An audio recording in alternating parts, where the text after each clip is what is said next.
അപ്പനോട് അമ്മയോടുള്ള ബന്ധം വിച്ഛേദിക്കുന്ന കുഞ്ഞുങ്ങളുണ്ട് മനസ്സുകൊണ്ട്. ജീവിത പങ്കാളിയോട് ബന്ധം മുറിച്ച് മറ്റ് പലയിടങ്ങളിലും തേടിപ്പോകുന്നവരുണ്ട്. സഭാ കൂട്ടായ്മയിൽ നിന്ന് ഇറങ്ങിപ്പോകുന്നവരുണ്ട്. ചില സൗഹൃദങ്ങളിൽ നിന്ന് ഇറങ്ങിപ്പോകുന്നവരില്ലേ? അത്തരം ഇറങ്ങിപ്പോകുന്നവർക്ക് പിന്നീടൊരു കാലത്ത് ഓർത്തെടുക്കാൻ നല്ല ഓർമ്മകൾ കൊടുത്തു വിടുക. നമ്മോടൊപ്പമുള്ളവർ എത്ര കാലം നമ്മോടൊപ്പം ഉണ്ടാകുമെന്ന് ഒരു ഉറപ്പുമില്ലാത്തൊരു കാലത്താണ് നമ്മൾ ജീവിക്കുന്നത്. കാലം കുറെ കഴിഞ്ഞ് അവർക്ക് തിരിച്ചു വരണമെന്നൊരു തോന്നല് ക്രിയേറ്റ് ചെയ്യാൻ ആ ഓർമ്മകൾ ഉപകാരപ്പെടുമെങ്കിലോ. അതുകൊണ്ട് ഉള്ള കാലത്ത് നല്ല മെമ്മറീസ് കൊടുക്കണേ.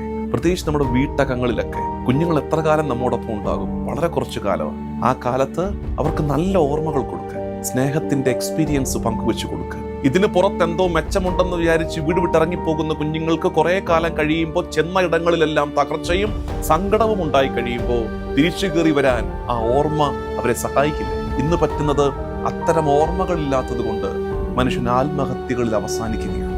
തകർച്ചയുടെ അങ്ങേയറ്റത്തല്ലേ ആത്മഹത്യയെക്കുറിച്ചൊക്കെ ചിന്തിക്കുന്നത്. എന്താ സംഭവിച്ചത്? എന്തുകൊണ്ട് അവർ ആത്മഹത്യ ചെയ്യുന്നറിയാമോ? അവരുടെ മനസ്സിൽ ഒരു നല്ല ഓർമ്മ പോലും ശേഷിക്കുന്നില്ല.